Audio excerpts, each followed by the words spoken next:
Hello, welcome to Kyyba Health and Life. I'm your host, Kristen Wolosinovich, here with my beautiful co-host, Lisa Metropolis. Hello, I'm so excited today. Well, we have a very important topic to talk about, and we have a very important guest, Tara Moreno, founder and executive director of Serenity House. Hello. Hi, Tara. Thanks for having me. Wow, thank you for being here. You know, we've got some important topics to talk about, one of them being specifically the opioid epidemic that our country currently faces. But first of all, tell us a little bit about what Serenity House is and the services you provide. So the Serenity House of Flint is a recovery community organization that advocates for people in addiction recovery, and we provide holistic options for the community. So everything from AcuDetox, which is a form of acupuncture, Recovery Reiki, which is a program I developed that impacts the negative effects of addiction and codependency and the trauma associated from them. We also provide regular yoga, drumming ceremonies. We do. So those are our holistic approaches. But we also have awareness events. So we have 2 annual awareness events. One is a annual walk and rally, which is coming up on September 28th in downtown Flint on the flat lot. Yep, it's our first year being right in the heart of downtown Flint, so it's really exciting. So we gather and we create signs. We do a 3K walk. We have a bounce house for the kids. It's a family-oriented event. We have speakers. Councilman Santino Guerra will be speaking. So that's one of our annual events. And then we have another annual event called the Flint Recovery Arts and Music Show. Oh, okay. So this one is at the Masonic Temple, and we gather and we celebrate recovery through arts and music. Wonderful. I love it. It's Wonderful. Amazing. And I love the holistic side. Yes. I mean, holistic is such an important, platform for Kyyba Health and Life. We talk about taking the best of Western medicine and really coupling and marrying it with the best of Eastern medicine. And I think that's what Serenity House does as well. Yeah. Yes, that's exactly what we do. So it's marrying the two together because they do need to work together synonymously to be able to make an effective impact. I agree with you on that. Yes. You take the best of Western, best of Eastern, you combine them, and then you have hope, health, and healing. Let's talk a little bit about, you talked a little bit about services and what you provide. Do you see addiction and codependency, do you see them going hand in hand? Most definitely. So from my research and from my studies, which I have an article coming out through you guys, and you guys will be able to see. Through Kyyba Health and Life magazine. Yep. And so it starts really underneath it is trauma. Okay, so trauma is underneath the codependency and the addiction. If we can get to the trauma, then we can heal the addiction and the codependency. So addiction is kind of the first level of the malady, and then underneath that is the codependency. So I think codependency is difficult for people to understand because it's like, okay, so what is codependency? And it's essentially being in a relationship with somebody where you're it's imbalanced. So you're taking from the other person, or the person is giving too much, and there's not an even exchange of energy. Got it. So it causes disease and disorder. Yes. Too. So do you think with trauma, it's identifying what the specific trauma is, or identifying that you even have the trauma, and then going deep into what it is or what you speculate or suspect caused it, and understanding? Is that what it essentially is? It is, and it's really difficult to target the trauma because a lot of us are walking around saying, "Oh, I'm okay," I'm or fine. "I'm tough, I'm fine," and rather than, or somebody had it worse, right? So minimizing their trauma. So it's all about really getting vulnerable. So for codependency, in the past, I have been when I was younger, I was in 2 very specific codependent relationships, which in itself, I was going through therapy and in counseling, they had defined that as almost like an addiction in itself. And one of the best ways, first of all, for people to walk into the Serenity House or any counseling or therapy, my therapist still today says the healthiest people are the people who walk through that door. Yes. And so that always, that's I love that's that the resonates. first rule of thumb. And then also for codependency, tell me what you think.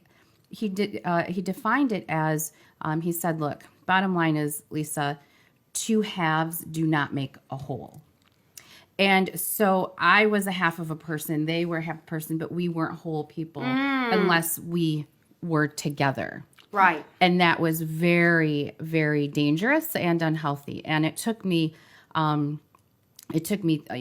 several years to Comprehend that, I'm sure. to get through that, to Yes. work through that. It took me another codependent relationship, not as much, but then I broke that cycle, thankfully. Yes. But that's what. So does that make sense to you? Is Yes. that- yeah. That's definitely a textbook version of Yeah. codependency and how to heal it. Can I ask you how you were able to break it. Yes. break it? And Sure. So be through a lot of therapy and honestly a lot of family and friend support. I'm not a big I'm a private person. I do this for a living, but I'm very private. I had to learn to ask for help, which is a very difficult thing, especially for women like us. Yes, it's we're a very difficult independent. thing. And to me, that's kind of what when I talk to you, Tara, and you say codependency, the first thing that popped into my head, I had to ask you off air what your definition of it was relying on people or asking for help when that wasn't it at all. It was getting centered within yourself and being codependent mentally and unhealthy, in relationship. Not necessarily, I'm like Lisa, we're very similar in that is that we try to just do it all. Yeah. But when we recognize we're one person and we need a team and we need support and we need friendships and we need family and we need each other, that's when it opened up the whole new world for us. Absolutely. And I think that took a long time. It takes a long time and it's practice, don't you think? yes, and that's interdependence. So we want to become interdependent. I'm writing that down. Yes.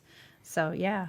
Elaborate on that interdependency. Versus co. Yeah. So it's knowing yourself. I mean, you have to know where your gifts are, where your skills are, and where the other people have their gifts and their skills, right? So knowing yourself is really one of the first prerequisites of having interdependency, right? You have to know, right? What's your lane? What do you do? What's your name? That's great. You had just mentioned previous to this, we were in our discussion, you said a word that resonated with me. You called it the holy no.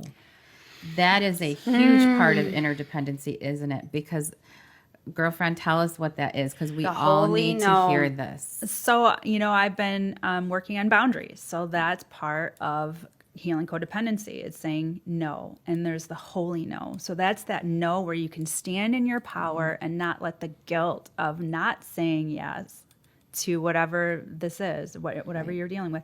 It's standing in your power. Okay. Right? Just Yes. standing in your power and saying no. We call that, you say a holy no, I say a hard no. Is that a hard no? It's a Yes. hard no. And coming from a place of love, right? And not a place of fear. Yes. Okay, so there's one way. So I'm learning that with the kids, right? Because we look at parents nowadays and we think we have to alpha parent these kids, right? Which means doing everything and putting everything in front of them. And what I have learned is when I started saying no, I felt massive guilt and fear. So it came across very incorrectly to them. So what I've tried to do now is sort of shift a bit, and where the no comes from love, but helping them find solutions to get what they want without me always providing it. Because we say we're not going to be here forever. We have to provide. We have to create these independent thinkers, these kids that are out there doing it for themselves. And I think we've created this massive codependent generation who don't know adversity and have zero coping skills. Okay, I got it out. Go ahead, respond to that, girl. So right. I'm telling you what, with our children, we've ignored their own internal guidance systems. And we want to micromanage them, and we steal their creativity and their spirit. Yes, and I tell you, that's something that I've been, because I feel where I'm breaking the cycle. I had a parent who who micromanaged everything I did. did. And I am now with my girls, I micromanaged when they were younger because I didn't know how to parent. I didn't know any other way. And when I started to learn and know, and they started reacting to me like I used to react to my own, then I knew, there Shut it has to down. be a change. Yeah. That's when the holy no came into play. Right. Yes. And it's recognizing it. So let's talk a little bit about this, something that we're very passionate about, and we're very passionate about helping to eradicate, and that's our opioid epidemic that we currently face here within the United States. Give us some staggering data on that. So we're losing from overdose about 200 people a day. So with this many people, it has now surpassed accidental death from car accident. Wow. Yeah. So It's a 500, what is it? 500% increase since I think 2012. Oh my gosh. So it's Oh my goodness. and it's getting worse. So according to the Genesee County Prevention Health Coalition, the numbers are going up in Genesee County. They are not going down. They're not declining. So I believe there is a class action lawsuit currently within the city of Flint against the pharmaceuticals, correct? Yes. Or the opioid crisis that we are currently facing, specifically not in our country, but in Flint, Michigan. Yep. So Mayor Karen Weaver had a opioid town hall meeting last week, which much of my team was there, and the other treatment providers in the area and prevention providers. Okay. So essentially, they're going to do a class action lawsuit, and we're going to see where it goes. Okay. Oklahoma just had a lawsuit. I think it was like $500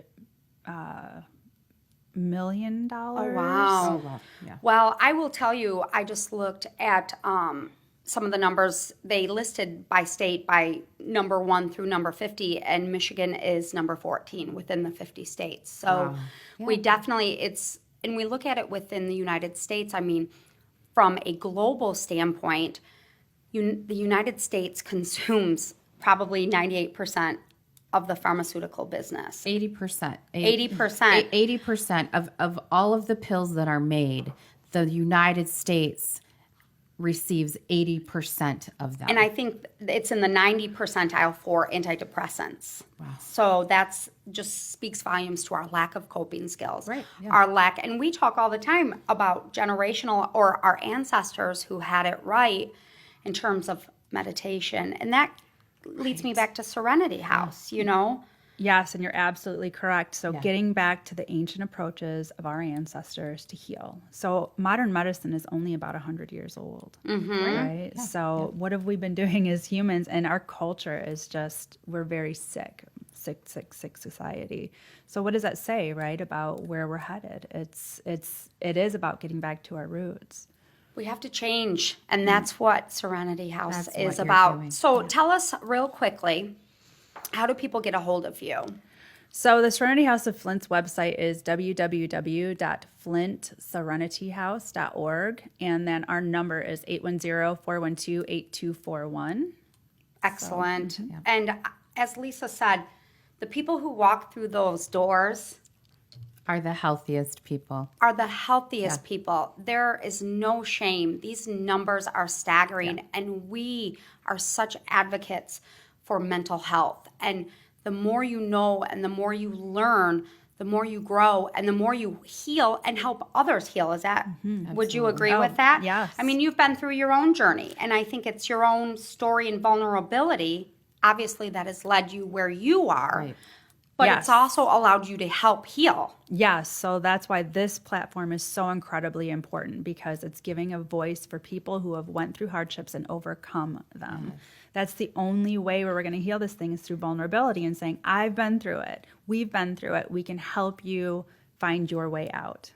Your connection with people is, like you said, it's probably one of the, if not the most important tool for someone to heal, to be able to connect and unload that burden. Yes, so it's connect with other people, connecting with yourself. So it's like this, if you can get start peeling back the layers of your trauma and peeling back the layers of what happened to you here, then you can get down to who you really are, your core of your being, which is a state of being, which is love, which is peace, which is bliss, which Contentment. is joy. These are all states. They're not emotions. So emotions are an entirely different thing. And it's controlling and managing the emotions. Would you say, do you allow them to flow instead of like, I know with me personally, I've tried to suppress them. And like you stated, I'm fine, we're fine. We kid around all the time. We're fine, it's fine. It's fine. It's fine. But what I have learned is to allow it, because the more I suppress, the more it comes in tidal waves. And once I've allowed it and navigated it and adjusted sales, I've been able to manage and understand it. Yes. Yes, because most people don't even know what they're feeling. They can't name it. They don't even know. And then once you start to feel it and name it, then you have like a Power. Yeah. Then you have cool. that mastery. So when they come, you're like, I know what this is. And then you start asking, well, why? Why is it here? And then you start looking back into your childhood, into your adolescent years, right? You know, but let me ask this real quickly, because they say, you know, you listen, you're like, well, it's your choices. It's how you live. It's how you move forward. You're an adult now. It's not what happened in your childhood. It's not that. I totally disagree. I do too. Totally I do disagree. too. I totally disagree. I think, and it's not going back and placing blame. No. It's not going back and pointing fingers. It's going back and just at least having an understanding of what happened. Well, that's inner child work, right? And so that's also called soul retrieval in the Native American spiritual healing. So essentially what happens when you go through trauma as a child or adolescent is that piece of soul breaks off so that you can cope with the impact of the trauma. Okay. Right? So when you go back and you do it with a method of the memory that's causing you pain or the trauma, a traumatic event, and you integrate it, you actually recall that piece of your soul that broke off during that trauma and you become whole again. Okay. What happens with the mental body is that the mental body Relives it, doesn't it? As if it was happening. so the emotion is no longer attached to the mind. Right. So when the charge is gone, then the memory begins to fade. Okay. So it's not like that PTSD, right? Where that emotion's behind the memory. You purge the emotion behind it, and then the memory, when you see it, it's no longer evokes So that. impactful. Yes, that the response. emotional response. Well, we love you. It's only the beginning. We're only tapping into the surface of this big healing process across the board. It's just, you know, we did mention the opioid epidemic, but it's trauma, it's mental health, it's advocacy, it's self-care, it's knowing yourself, and it's also overcoming addiction and codependency, which is huge. So I can't thank you enough. Again, one more time, the website and the phone number. Website and phone number. www.flintserenityhouse.org, 810-412-8241. Tara Moreno, we love you, founder and director of Serenity House. A big thank you. Lisa Metropolis, as always, thank you for being by my side. And a big thank you to our viewers and listeners. This has been Kyyba Health and Life.